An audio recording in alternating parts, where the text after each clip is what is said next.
wanted to share a couple of things.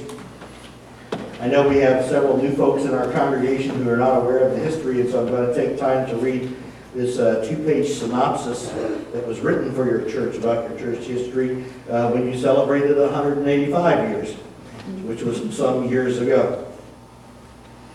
Old Springfield is probably the oldest Reformed denomination, as it was known years ago, in the state of Ohio. Services were held as early as 1801, but there are no records to confirm this.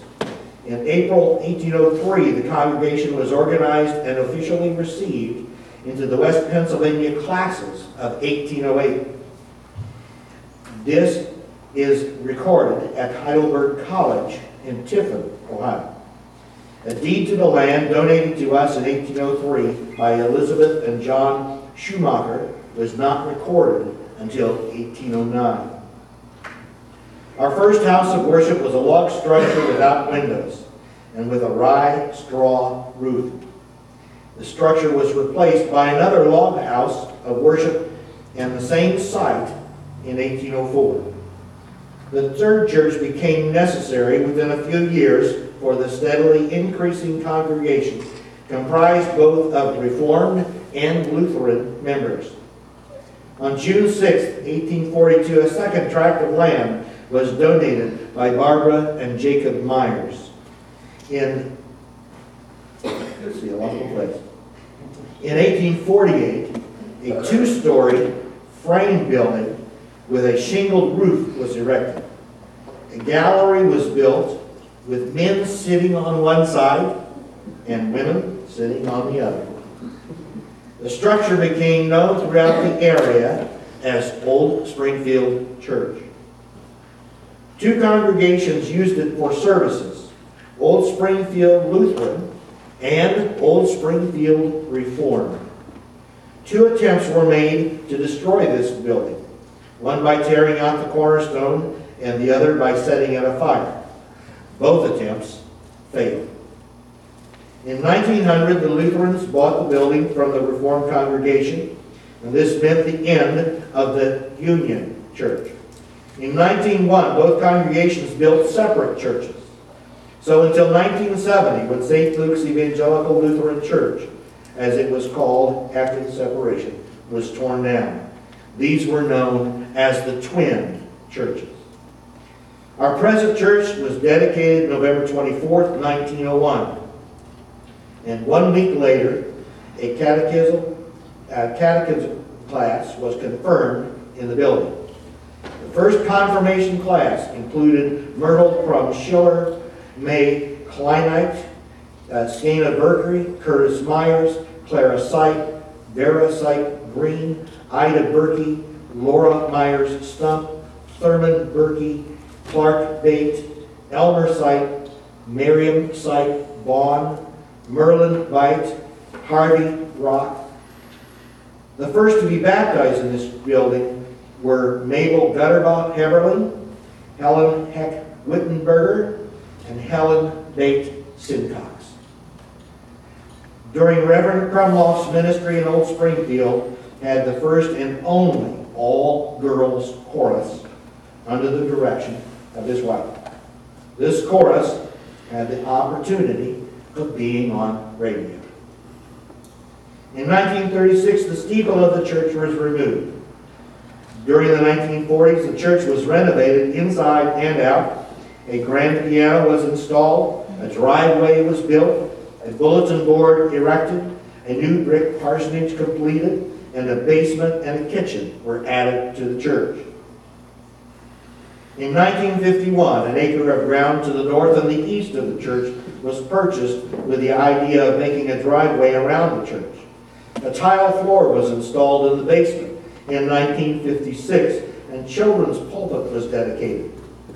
The organ and chimes were dedicated on Easter Sunday, 1957. The chimes were presented by Reverend Lang in memory of Mrs. Lang. In 1958, the Lectern Bible was dedicated and a new ceiling was installed in the sanctuary. A public address system was installed in 1961, and our name was officially changed. from Old Springfield Evangelical and Reformed Church to Old Springfield United Church of Christ.